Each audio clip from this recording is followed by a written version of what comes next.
Good morning. Apologies for giving the speech in English. My colleague Patrick Tovaris really tried to make it, but couldn't. But it was important for Meta and for myself to be here with you to talk about radio spectrum policy and how it will impact the ability to create the gigabit society.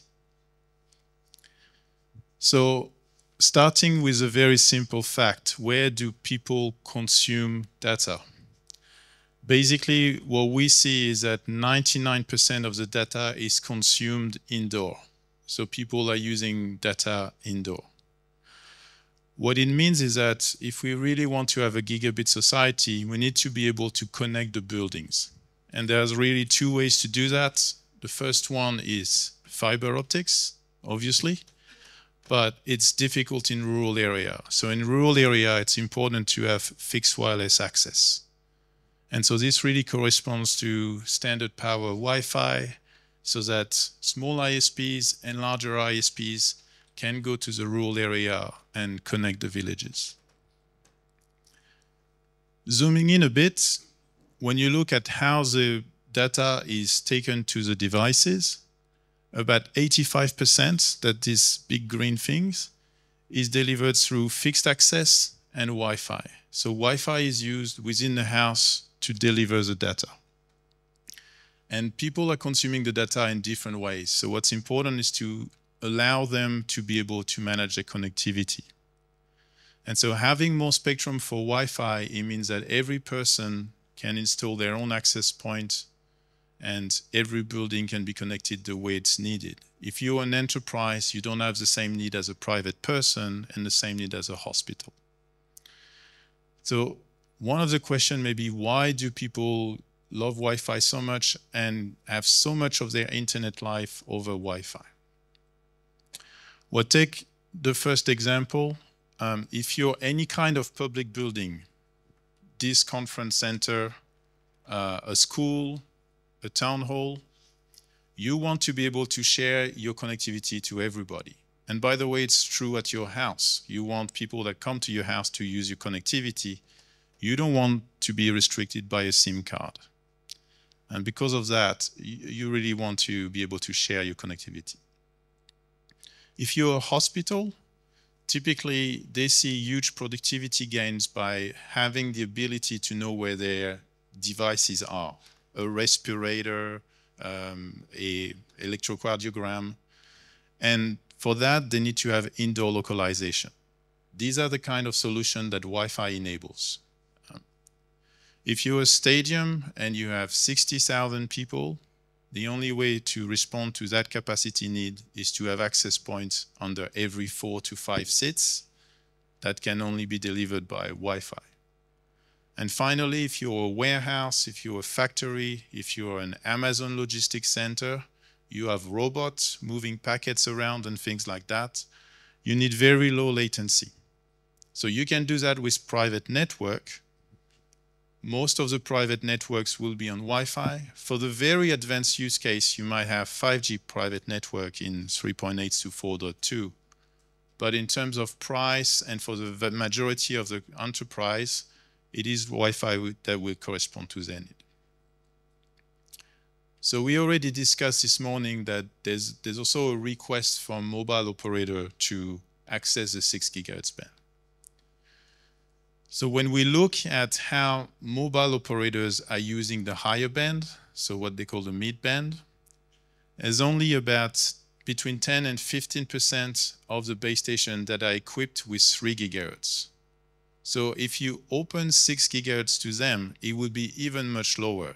They would use 6 gigahertz on maybe 5% of the base station, really in urban, dense urban area. We don't want the spectrum to be just used in dense urban area, and we don't want the spectrum to be used for 100 megabits per second. We want a gigabit per second, and we want it everywhere. And the best way to do that is what I was referring to, is that with Wi-Fi you can enable standard power, so that's a higher power to connect rural area and building in rural area. You can use low power indoor to basically go from a fiber connectivity or fixed wireless access connectivity to the user.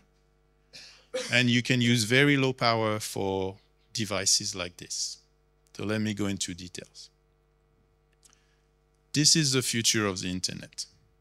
So these are smart glasses, and they allow you to take picture, video, a phone call, listen to music, all these kind of things.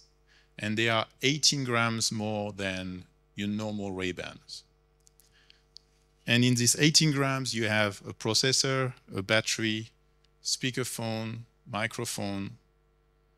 So it's way more complex to create than a smartphone, but at the same time, it will give you the freedom to really access the internet in a more intuitive way. Right now, these are just smart glasses, but they will move to augmented reality glasses. And that will change the way people work, have fun, and connect with their loved one.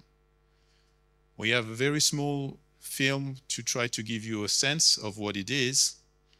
But while you're watching the film, keep thinking that the film that you will see is not possible if the 6 GHz band is not open to Wi-Fi.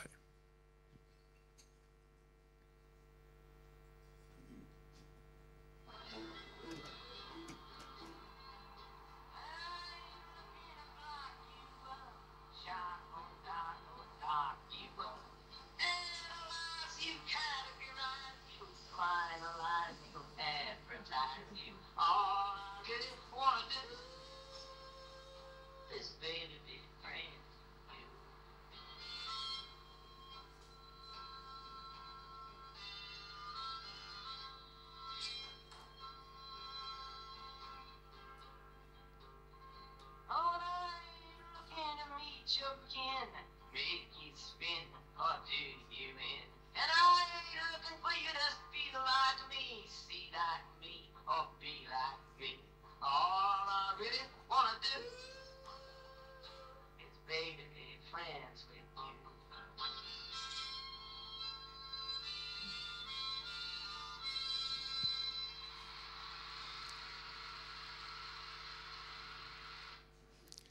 So this is not science fiction. So Mark Zuckerberg, my CEO, 3 weeks ago presented this kind of glasses, not for the public yet, just for developers.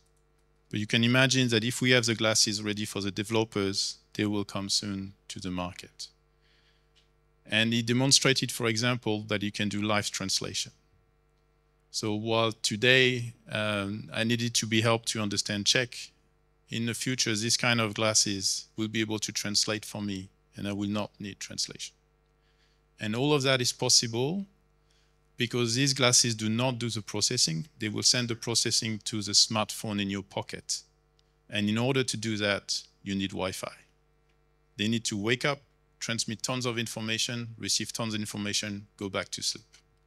I've got a question from the auditorium.